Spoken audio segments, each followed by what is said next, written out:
TheCraftyGemini, and I'm back for day 3 of my 12 days of last-minute DIY gifts video tutorial series. In this video, I'm going to teach you how to make my 5-minute gift card holder. And if you don't believe me that it only takes 5 minutes to make, keep on watching the video because I think you're going to be surprised to see how quick and easy it is to make one.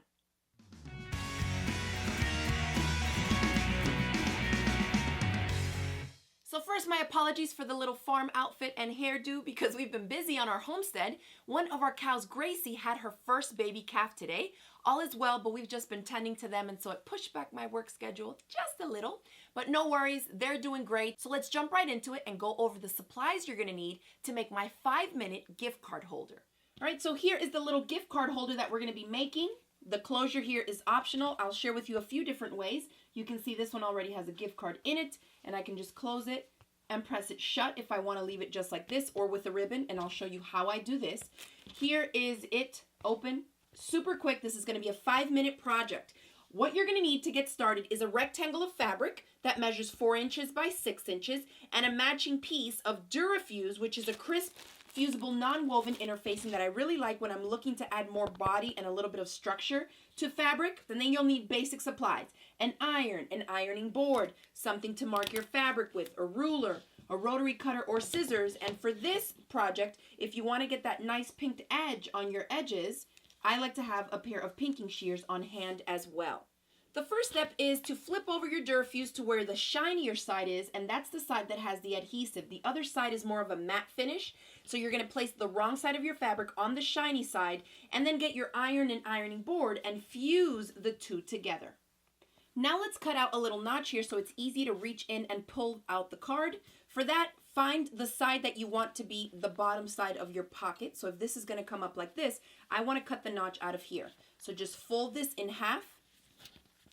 Take a pair of scissors, come in at the fold, and cut a little half circle there so when you open it, it's symmetrical on both sides.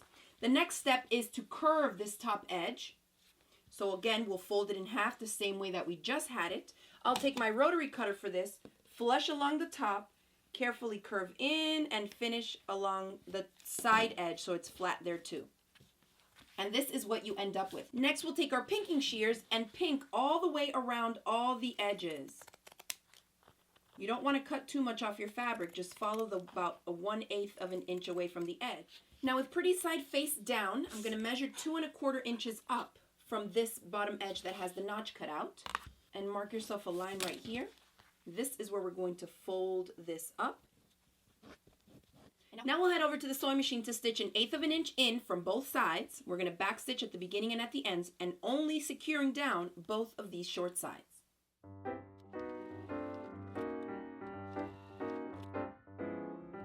And believe it or not, you're done. That's it. All you need to decide on now is what kind of a closure you're going to do. So I'm going to share with you the 2 quickest and easiest ways. You can, of course, install a snap if you have a snap plier setting kit. But you can see we'll slip in our gift card and we just need to close this down. You can leave it loose and just maybe tie a ribbon around it.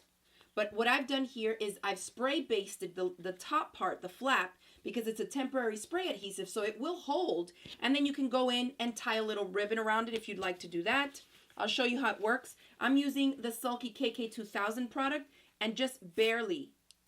And I'm just doing it kind of on the side so it connects to here.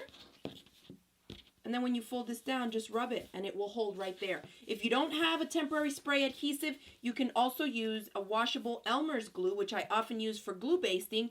And I would just put a really light finish on both sides here and then just fold it onto itself. Even if you just put some weight on it, and as it dries, it will hold it there. So when the recipient goes to open it, it will just basically peel open, no problem, and they can pull out their card. And there you have it, a quick and easy 5-minute gift card holder that you can whip up in no time, customize the fabric to whoever you're giving it to, print or colors that they like, or you can also make them so that they coordinate to whatever the holiday is that you're giving the gift for, and I hope that you'll give this project a try.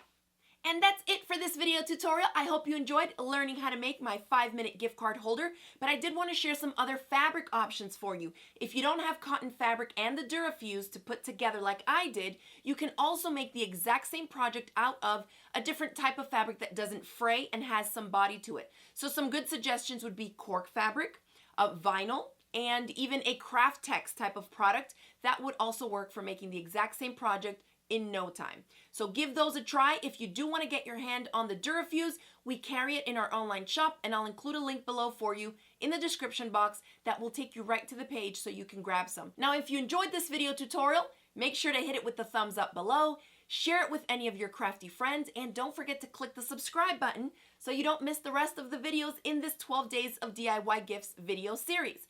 Thanks again for watching, and I will see you tomorrow for day 4.